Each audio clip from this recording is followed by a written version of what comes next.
Morning brother. Good morning. నా పేరు మోహన్. నరసింహం గారు లేరు, వారు అల్లుండి. ఇవాళ నుంచి ఇక్కడే ఉండాల్సిన వాడిని. చాలా సంతోషం బ్రదర్. నాకు చిన్న ప్రిస్టేజ్ క్వశ్చన్ వచ్చింది.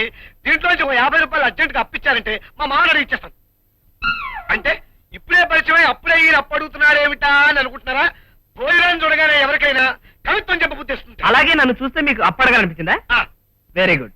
మా అమ్మమ్మ తెలుసా? నాకెందుకు తెలియదండి, చాలా బాగా తెలుసు. అలాంటి అమ్మమ్మ మీకు ఉంటాం ఎంతో అదృష్టం కదా. ఈ డబ్బు నేను స్థలం కొనుక్కుందామని పెట్టుకున్నానండి. ఇందులోంచి 1 రూపాయి వేస్ట్ చేయడం గానీ ఇంకొకరికి అప్పు ఇవ్వడం గానీ చేయనని ఆ అమ్మమ్మ మీద ఒట్టు పెట్టుకున్నానండి. ఇదిగోరా బుజ్జి. థ్యాంక్స్ మామగారు. అది నీకు కాదు బ్రదరు, నాకు. ఎవరికైతేనే మామగారు. తమ్ముడు కూడా ఇంకో కాఫీ తీసుకురండి. తప్పుతుందా మరి? ఇందాక స్థలం గురించి చెప్తూ మధ్యలో ఆపేశారు, కుదిరిందా? లేదు ఇంకా. అయితే నాకు తెలిసిన స్థలం ఉంటుంది. దాని వారం నాకు బాగా తెలుసు. చాలా చౌకగా ఇప్పిస్తాను. కానీ ఒక షరతు. ఏమిటి? ఆ స్థలం మీకు ఇప్పించాలనుకోండి, మీరు నన్ను సంతోషపెట్టాలి. స్థలం సవగ్గా ఇప్పించాలి కానీ దాందే ఉంది. అలాగే నువ్వు ఉండరా బుజ్జి. చూడు బాబు, ముందు నువ్వు ఆ స్థలం సంగతి చూడు, తర్వాత నిన్ను సంతోష పెట్టే విషయం మేము చూస్తాం. అది కాదు మామగారు, నా సంగతి మీకు తెలియక. ఎందుకు తెలీదు? ఇందాక కాఫీలో తెలిసిపోయింది. మీరు డబ్బులు సిద్ధం చేసుకోండి. నా సంగతి ఏమిటో మీకు అక్కడ తెలుస్తుంది. మా మోహన్ మీ గురించి మరీ ఎంత ఇదిగా చెబుతున్నాడు కాబట్టి ఆ స్థలాన్ని మీరు అడిగిన రేటుకి మీకే తెగొట్టేస్తున్నాను. చాలా థ్యాంక్స్ అండి. ఆ మాట చెప్పడానికి ఇంకా టైం ఉందిలేండి. అంత్యనిష్ఠూరం కంటే ఆదినిష్ఠూరం మంచిదంటారు కదండి. ఆ ప్రకారం ఆ స్థలాన్ని గురించి ఒక ముఖ్యమైన విషయం ముందు మీతో చెప్పాలి. కొంపదీసి ఆ స్థలాన్ని ఇంకెవరికైనా తాకట్టు పెట్టారా ఏమిటి? అబ్బాబే అదేం లేదు కానీ ఆ స్థలంలో మంగళ్ సింగ్ అని ఒక రవిడి వెధవా నాతో చెప్పా పెట్టుకుంటే ఒక పాకేసుకుని అందులోనే కాపురం ఉంటున్నా అండి. ఇదేమన్యాయం రా వెధవా అంటే, నీ దిక్కులుగా చెప్పుకో పో అన్నాడండి. ఆటే మాట్లాడితే అంతానని కూడా అన్నాడండి. అలా అంటే మీరు ఎందుకు ఊరుకున్నారండి? Police report ఇవ్వకపోయారా? పోలీసులా? సరేలేండి, వాళ్ళు మన దగ్గర లంచాలు పట్టేసి వాడికి సాల్యూట్ కొట్టేస్తున్నారు. అయినా ఈ మధ్య పోలీసులకి రౌడీలకి స్నేహం ఎక్కువైపోయింది కదండి. బంగారం లాంటి స్థలం కదా అని కంగారు పడి మా వాడిని మీ దగ్గర తీసుకొచ్చాను. ఆ రౌడీ గారితో ఇంత ఫిట్టింగ్ ఉందని నాకు తెలియదు బ్రదర్. ఇలాంటి రౌడీ గొడవలు ఇంకో స్థలం చూపిస్తా కదా. ఆగు బ్రదరు, ఇలాంటి రౌడీలకు మనం భయపడతాం. నా వీర విక్రమ పరాక్రమం గురించి నీకు ఇంకా తెలియదు. నా మేసంలోంచి ఓ వెంట్రుక పీకి దానికి బాదంకాయల భాస్కర్ రావుని చీటీ కట్టి వదిలితే ఇలాంటి మంగళ్ సింగ్ గారిని 100 మందిని చితకబాది తిరిగి వచ్చి దాని నేటివ్ ప్లేస్ లో సెటిల్ అయిపోతుంటా.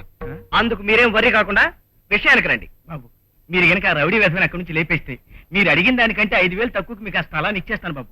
అంతే కదా? ఆ మాట మీద ఉండడం.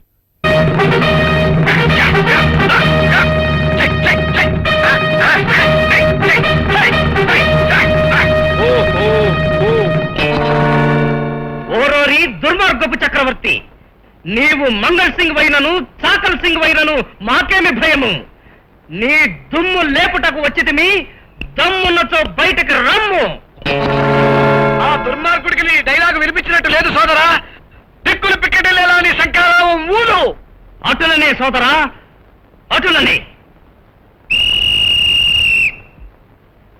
వచ్చాడు వాడు రాలేదు సరిగదా, మన వృషభం కూడా బెదరలేదు సోదరా. అంతేగా ఊరు.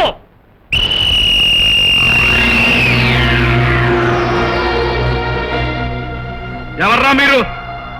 మున్సిపాలిటీ వాళ్ళు అయితే పక్కనే చెత్త కుప్ప ఉంది, దాన్ని తీసుకెళ్ళండి. మేము మున్సిపాలిటీ చెత్తెత్తే వాళ్ళలా కల్పిస్తున్నాను రా బండగుండునాయాలా. నువ్వు మర్యాదగా ఈ స్థలం ఖాళీ చేయకపోతే నిన్ను నిలువునా చీరేసి అడ్డంగా విరిచేసి ఈ బండి మీద వేసుకెళ్ళడానికి వచ్చావురా. నన్ను ఖాళీ చేయించడానికి వచ్చారా? ఇంటి దగ్గర పెద్దోళ్ళకి చెప్పే వచ్చారా? రాయ్, నీ రౌడీ బ్రతుక్కి ఫినిషింగ్ టచ్ ఇస్తామని చెప్పే వచ్చావురా. కాసుకో, రంగంలో దుక్కు బ్రదర్. అమ్మమ్మ, నా పరిగణ ఉంది, నేను చేసుకోకూడదు. పైగా బండి తోటం నా వంతు, ఫైటింగ్ చేయటం నీ వంతు ముందే చెప్పాను కదా. రంగంలో దూకో. సరే, ఫైటింగ్ చేయకపోయినా పర్వాలేదు, శ్రమ అనుకోకుండా నేను వాడిని ఎన్ని తన్నులు తన్నానో ఎన్ని గుద్దులు గుద్దానో లెక్క పెట్టు బ్రదర్. ఓకే?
నిన్ను కూడా చూసేమంటావేంటే?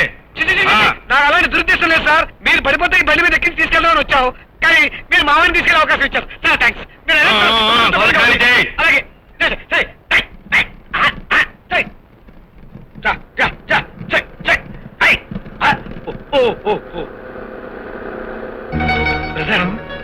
చూసారా, వీడికి ఫారెన్ కారు, దానికి డ్రైవరు. వాట్ మంగళ్ సింగ్, అయితే ప్లేస్ ఖాళీ చేయించాలని వచ్చిన కండక్టర్ గారిని ఉతికి పారేసావు అన్నమాట. బచ్చావతాలు మన విషయం తెలుసుకోకుండా మనతో పెట్టినారంతే.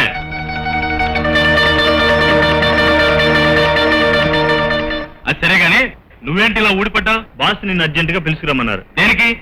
ఆయన రేపు సింగపూర్ వెళ్తున్నారట, 3 months దాకా రారట. ఇక్కడ చేయాల్సిన పనులేవు నీకు అప్పగించడానికి అనుకుంటా. అయితే బాస్ వచ్చేంత వరకు ఈ కార్ నీ హ్యాండల్ లో ఉంటుందన్నమాట. అంతేగా మరి. ఆయన వచ్చేంత వరకు అమెరికా హీరోని ఫోజు కొట్టేయడం, కనీసం 2 పిట్టలైనా లాగేయటం. 2 పిట్టలేమిటి గురు, ఊరే మంది మస్తు.